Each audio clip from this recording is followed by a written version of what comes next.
Welcome back to Penguin Gameday. Happy to be joined by Coach Doug Phillips for this segment. And Coach, here at the Bull and Baron, you always bring a group over and treat them, right? I do. So it's kind of nice every Wednesday having different position group here. But man, I think they're out of wings, and I don't know.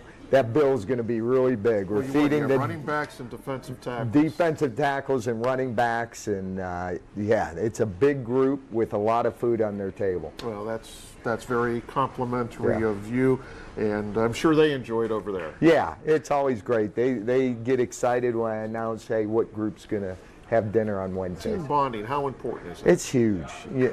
I've said it so many times. Before you win on the field, you got to win in the locker room, and the brotherhood that we have is real. I don't think those can be fake. I don't think you can imitate. You see it, how our guys hang out together. I love it. On Friday nights, we do unique things on Friday nights where we spend a lot of time together playing games. In a hotel, home or away. And if I told our kids, let's take that money and put it in NIL, they'd say, no, we love what we do on our Friday nights. We had Alex on in our last segment. Here's a young man who's taken advantage of an opportunity where someone got injured, and we don't like to see that, but he takes advantage. He's done a great job, and each week's getting better and better, and he's playing a lot of football, playing a lot of plays, and what that makes, it makes that room stronger. And those guys are helping. When you talk Austin Bray, he's helping Alex, prepare for a game, and Colt's playing not as many reps as usually he would, so it just builds depth, and in this league you got to have depth. Sure. Coach, we're going to take a closer look at North Dakota State, but when I say North Dakota State, what comes to mind? Championships.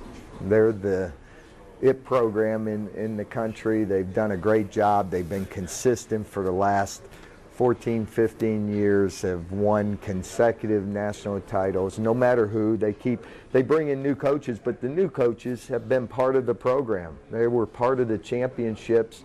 If a head coach leaves and takes a bigger job, here comes the next coach, and Coach Powelsack has come in and really it's just taken it to a new level. Coach, we talk about their offense, Cole Payton, and everything they do offensively. What impresses me is defensively, they've only allowed 7 points in the third quarter. It's crazy, and that's a new defense. They won a national championship, and again, that's where the programs are strong. When they graduate players, there's guys ready to step in. I think they have 3 returning starters to last year's defense, and they haven't missed a beat from where they were last year. How do you tackle this opportunity?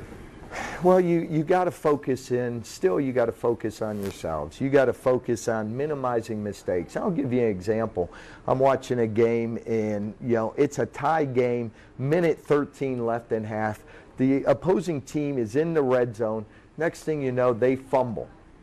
And in 50 seconds, North Dakota State takes a 17-10 lead.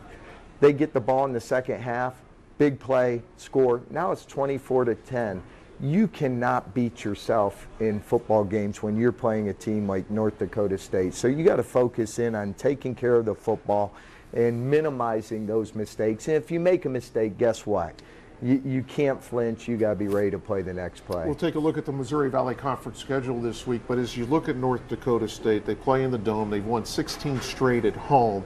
I would assume getting off to a great start, not a good start, a great start, keeping it tight a little bit, you like your chances. Yeah, and we learned going into North Dakota, our guys, the mindset, whatever, and I'll take the blame for that. We weren't ready to play football, and you better, because I've also seen them against South Dakota.